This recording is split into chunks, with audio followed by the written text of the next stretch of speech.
Good morning, everybody. Welcome to Torah Learning at youtube.com/Jewish Gardens. Today we're going to continue to learn with Rabbi Yisroel about the laws of Chanukah.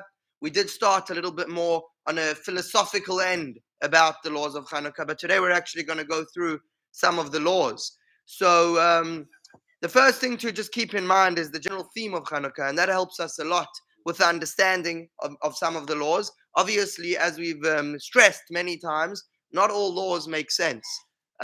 So when I say they don't make sense, I mean that they don't necessarily make sense to us. So we know that the Torah is divided into, hi Corey, good morning. So we know that the Torah is divided, the mitzvahs of the Torah are divided into three major types. There's and this has been discussed many times in this class and other forums over here, but it's like almost a pinnacle to understanding what we're doing when we do the mitzvahs. And so there's other ways to divide the mitzvahs. You could, for example, divide the mitzvahs into rabbinic enactments and biblical ones, or you could also divide them into the do's and the don'ts. But really, there's three general categories of mitzvahs, including the do's and the don'ts and everything. But three types in terms of our understanding of them. Okay, the first type is what we call mishpatim. These are the mitzvahs which we truly understand. When I say understand, it means that we have a feeling for them. If God didn't tell us that it's a bad idea to have immoral relations, we probably would have figured that out on our own. Everybody knows, even people who do not keep the Torah are a bit more reservant when it comes to immorality. They know that it's not a good thing. Nobody's proud of it. Do not murder. Everybody, I mean, that's a lot of people, even atheists, could keep that because it really feels wrong. You don't need to have any understanding, or you don't have to have any major leap of faith to keep those type of mitzvahs. Those are called the mishpatim. They're negative and positive, by the way. Like, for example, honoring one's parents. Although it's a hard mitzvah to fulfill, it's definitely a logical mitzvah to fulfill. And so these are the mitzvahs which are mishpatim. Okay? We would probably do them anyway, but we're so lucky that Hashem included them as mitzvahs also, because when we fulfill these things, not only do we remain an upright person and civilized and feel good about ourselves for doing the right thing, which we would have anyway, even if they weren't mitzvahs, but we get the honor and the merit of fulfilling a mitzvah too, just by doing things that we would have logically done anyway. Then there's mitzvah number 3 that I'm going to jump to, and that's the polar opposite. The mitzvahs which we have zero understanding of, that just make no sense, and that we would not have fulfilled, we would have not thought to even begin fulfilling such mitzvahs. Just God said, and we just listen. He says we do. For example, the mitzvah of kosher. I mean, it doesn't make sense that just because an animal has a split hoof, then it's kosher. But if it doesn't, then you can't eat it. And if it's no good, then why did God create it? And you can eat milk and you can eat meat, but you can't eat them together. Why not? There is a leap of faith that you need for such mitzvahs. Now, the pinnacle of those type of mitzvahs is the mitzvahs which actually from the time of the sacrifices. In general, sacrifices don't make sense. Why are you feeding an animal to God?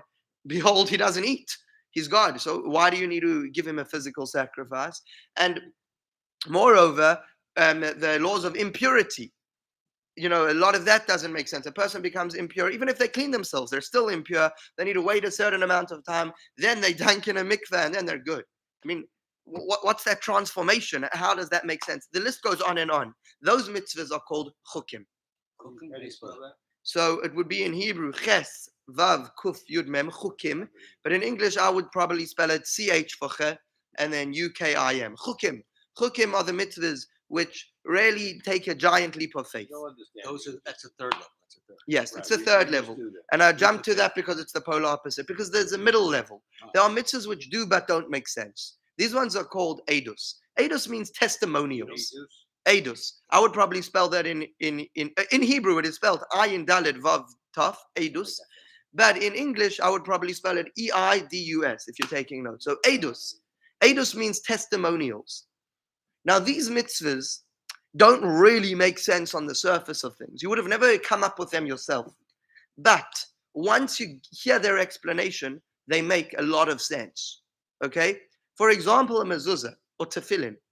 A mezuzah doesn't make sense on its own. If God didn't tell me to put a scroll on my door, trust me, I wouldn't. or tzitzis. God didn't tell me to have fringes coming out of under my shirt. I also probably wouldn't have done that. But after it says in the verse why you do it, it kind of makes sense. It says in the verse about tzitzis, for example, wear them as a testimonial and as a reminder that you should always remember that you're a Jew, that you dress like a Jew, you have a distinct Jewish garment on you. Same thing with the mezuzah. You put it on your door, and every time you walk into your house, you remember that you're a Jew, whether it's consciously or subconsciously. But you see your mezuzah, and you wouldn't have it if you weren't Jewish.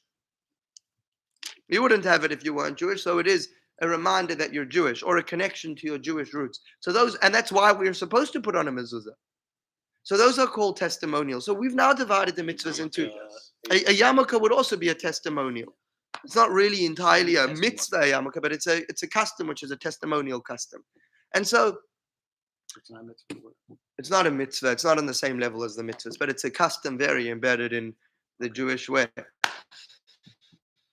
Sometimes it's because it's something.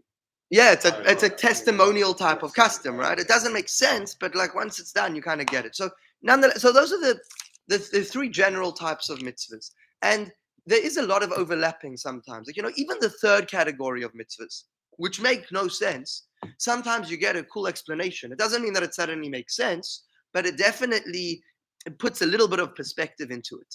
Okay, so let me give you an example about like that. Well, non-kosher foods.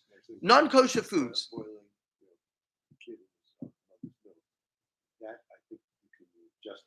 No, whatever, maybe, but the whole concept of like a non-kosher food, okay, and kosher food, it doesn't make sense to us, but the Talmud does start going through explanations of, like, the mere fact is that you are what you eat. You are, like, you uplift, or you include into yourself the foods which you eat. And so when you have something which the Torah deems impure, it kind of makes sense. Like, watch what you eat, because it makes a difference to your personality and who you are. That's what the Torah says, that on a Kabbalistic level, it makes a difference which type of meat you're eating because of the soul of the food there. Now we don't understand that fully, but that's an explanation that works a little bit. It broadens our minds to the concept. I'm not saying that the mitzvahs that we don't understand, we shouldn't ask questions about, and it just is what it is, and that you can ask questions and study and learn, but the bottom line is there is going to be a bigger leap of faith for those mitzvahs than for the first category of mitzvahs. Same thing, by the way, with the first category of mitzvahs, the ones that make sense, the mishpatim. There are parts to the mishpatim which do not make sense.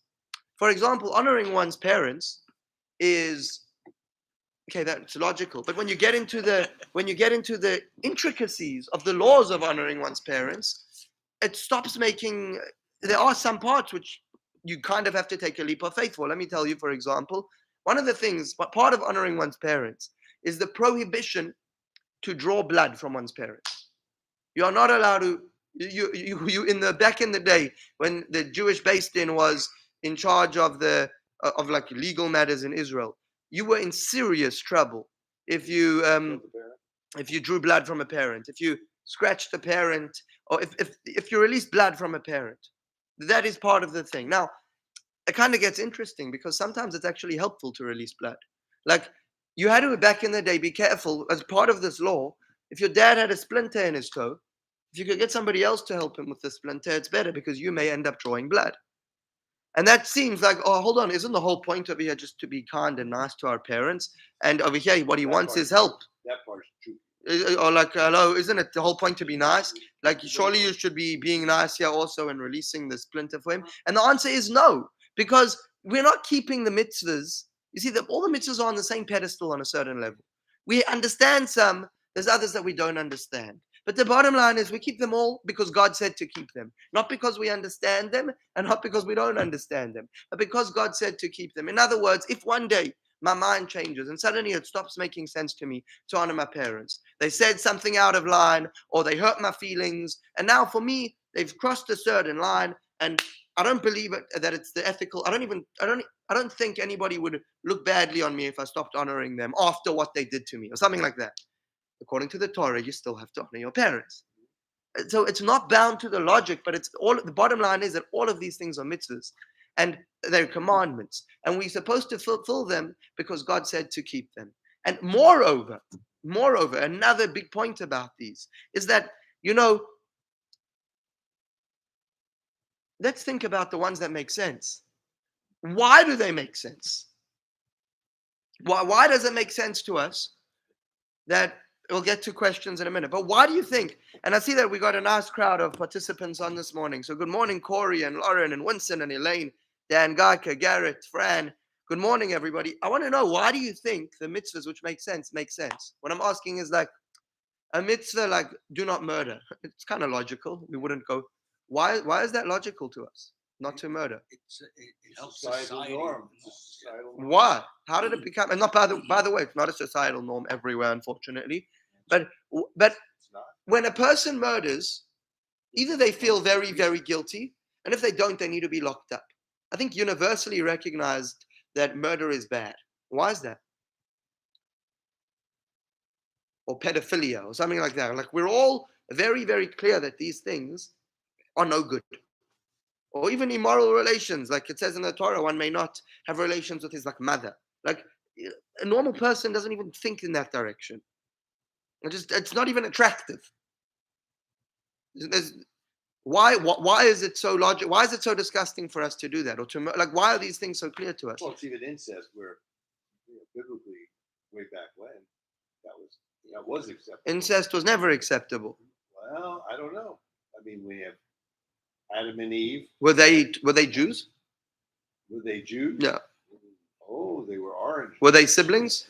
Hold on. Were Adam and Eve siblings? No, not Adam and Eve, but their children. They had no choice. They had to populate the earth. Well, no, I understand that. No, I'm not saying there's But they a weren't choice. I'm just pointing out that it was obviously incestuous. Right. We're different. We're both the animals. We're both that. Yes. Going around. It's for some reason, by animals it's acceptable, by human beings it's not acceptable. Animals never got the memo that it's disgusting to murder, that it's disgusting to have those type of relations. We did.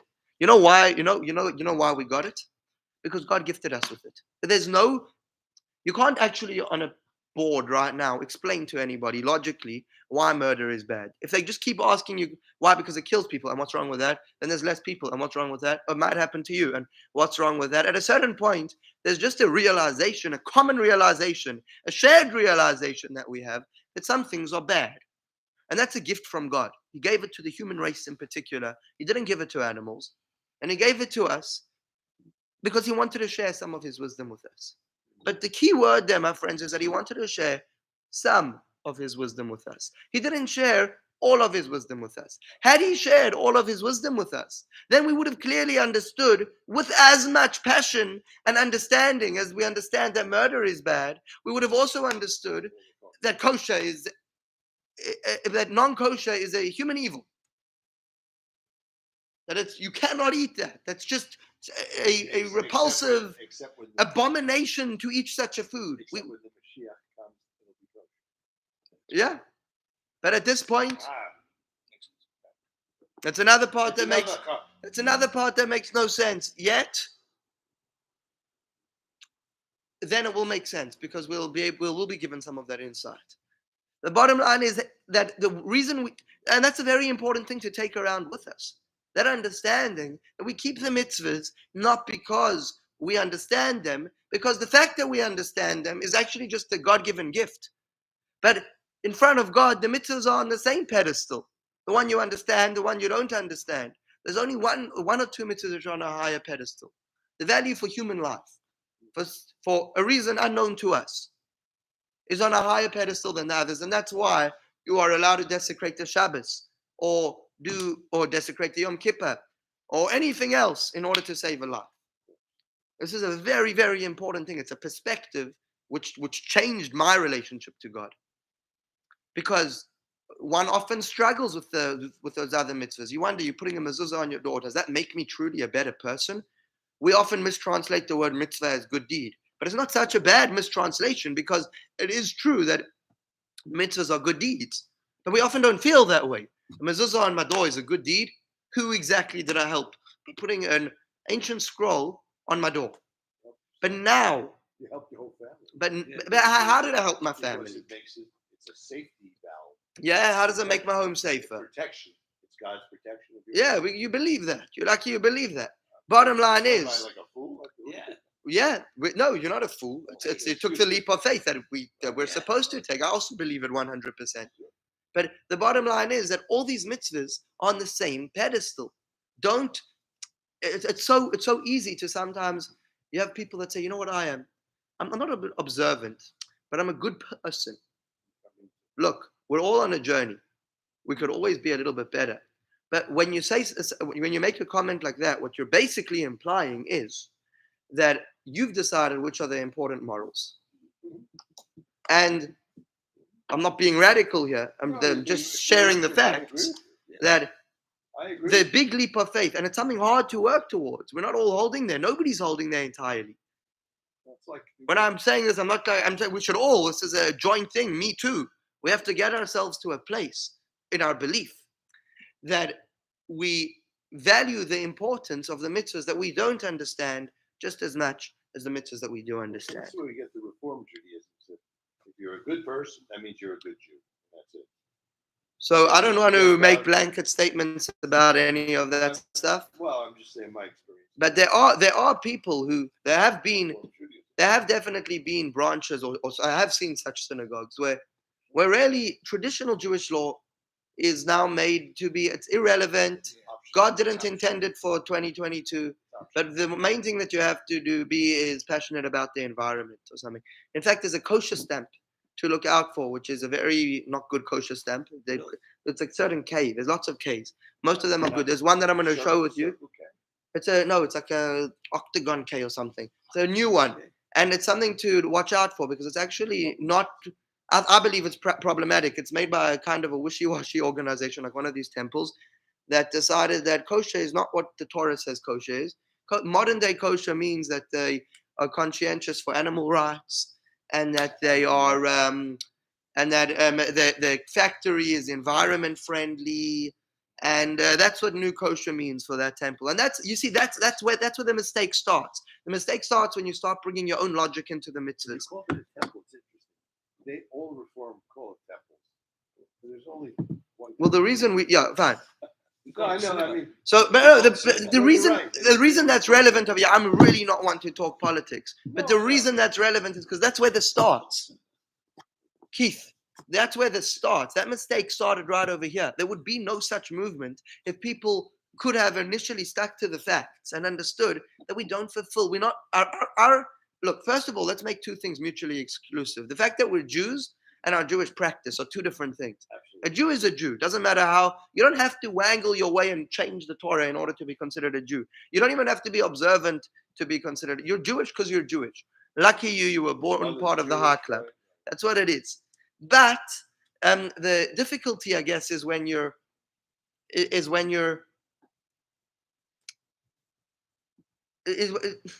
I guess some people feel like they want to be Jewish, but they don't want to be observant, and they feel like that observance is what makes them Jewish. So they decide to go for a watered down version. Understand that that whole movement, that whole mistake came from this misunderstanding that the mitzvahs have to be logical to us. That the ones that we don't understand are exclusive from being a good person, and it's not true. Okay, it's something that we all need to work towards. 100%. You agree? Finally, Marty agrees with me on something. Anyway, Winston has a question. It says in the verse, honor your father and your mother in order that your days be lengthened on the land that the Lord your God is giving you. It says it in the verse. He's right. It says it in Shemot. Oh, yeah. And Winston brings in a Rashi, in order that your days be lengthened, if you honor your parents, your days will be lengthened. And if not, they will be shortened. And Winston, the words of the Torah are written briefly. They are explained by deriving the negative from the affirmative and the affirmative from the negative, from the Mechilta. That's really cool that you brought all those sources to honoring one's parents. And as you could see, there's so much depth over there. The Talmud goes into so much discussion about learning the parents. And Winston, it is very, very impressive that you managed to pull out those resources of the verses for everybody to see on the chat. So thank you so much for that. Now that I'm talking directly to you also, a lot of what I was discussing over here was supposed to be an intro and a springboard into this lesson about Chanukah, which I'm about to get to, but it might be worth it when you make the thumbnail, if you could maybe not name this class the Chanukah class because it was more about the mitzvahs in general.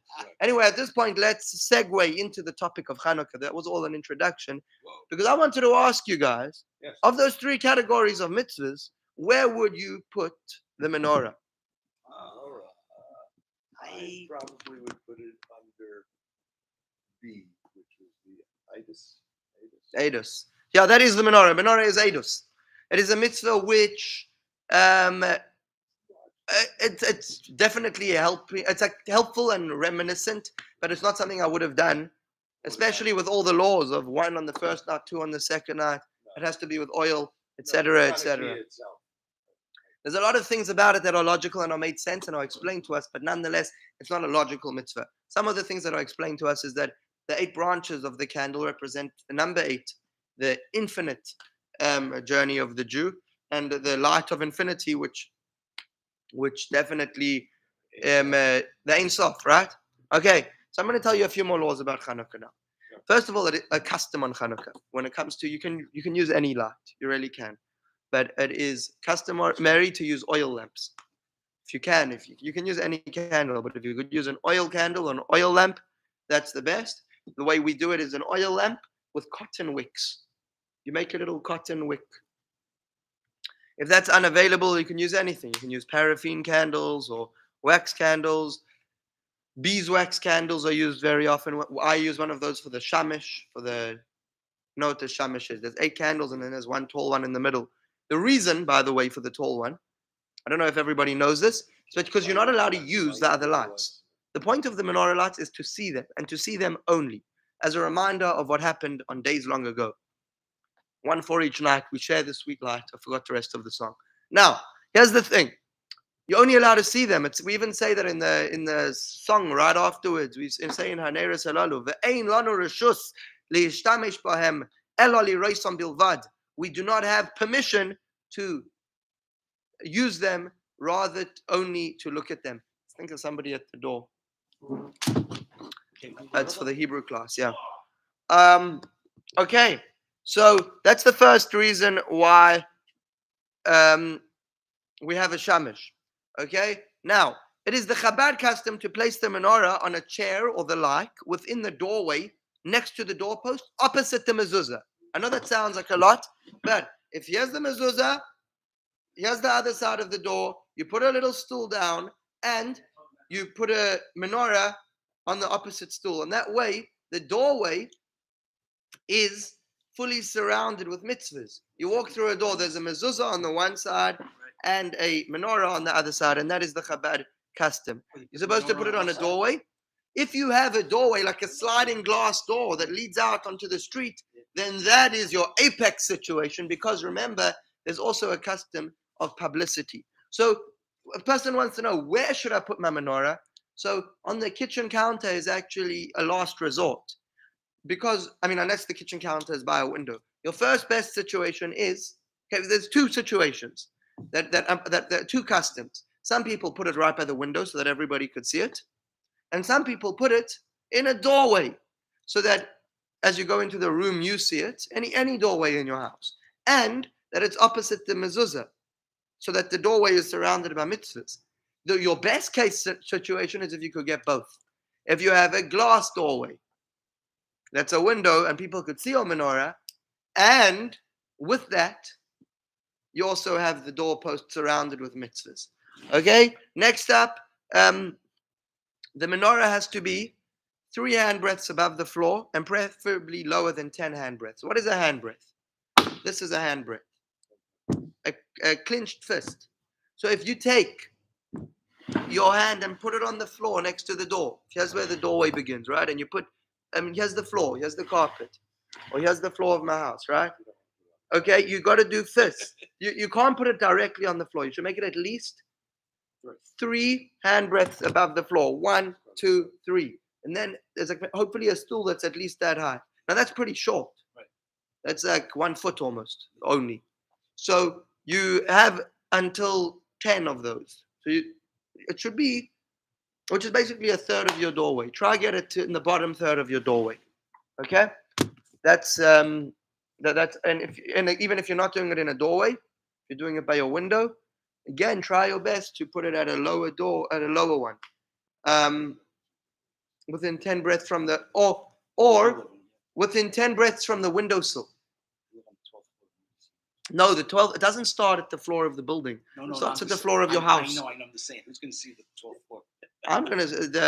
I mean, nobody's looking up. I guess. No one's gonna see them. That's why when you throw your tissues down and nobody knows where they came from because nobody looks up. When you throw eggs down, Then they realize. You know, there was Wasn't me, I tell you. I don't know if this was an analogy for something, but there was a guy who was stuck in a building somewhere, high in Manhattan. I don't know if it's actually a story, if it was just an analogy that I heard. probably was me. And he was stuck there. He was locked, or there was a fire, and he needed to get down, and he needed to get people's attention from down. So he started screaming. Nobody looks up. Throw eggs. Nobody's looking up. So he decided to start throwing money. So he threw little coins down and like notes. People were just finding money and just picking them up. Nobody even looked where it was coming from. Or maybe they just looked and saw some money. They never looked who was dropping it. So then he started throwing stones. When he broke somebody's cart, somebody raced up and says, "What are you doing?" He says, "I needed help." And I think the lesson is we all do the same. God is calling out to us, and we don't look up. We don't look for Him. So He showers us with blessing so that we could thank Him. But when we get blessing, we still don't look for Him. So only when things, God forbid, go wrong, and somebody's sick or somebody, and we say, "God, why are you doing this to me?" Oh, suddenly you wake up and realize that it's from God. So to avoid that, let's try and notice God when there's blessings. You know, everybody, absolutely fun learning with you all this morning. Hope that you all gained some new knowledge about the 3 types of mitzvahs, and that even though there are 3 types, they're all on the same pedestal. We keep the mitzvahs not because they make sense to us, but because they're God's mitzvahs, and the ones that don't make sense to us are just as important, or if they're bad, like things that you shouldn't do, they're just as abominable and just as disgusting as the disgusting human the things that people could do, which do make sense, like murdering or molesting. That's not good. We don't understand that stuff. I mean, we understand that stuff's not good, but the other mitzvahs are on the same pedestal. Hashem happened to share with us some of the knowledge with some of the mitzvahs. And lastly, to remember also that even in the mitzvahs that we do understand, we don't necessarily understand them till the very, very end, because there are details of them which take a leap of faith. Like honoring one's parents, there are certain laws which suddenly, really, I can't take a splint out of my dad's toe lest he bleed. That's weird. But nonetheless, it's part of the mitzvah. And then we finished off by talking about some specific laws which are connected to the holiday upcoming of Thanksgiving, of Chanukah. And happy Thanksgiving to everybody. Have a great day. You know, I don't even know why you use a computer.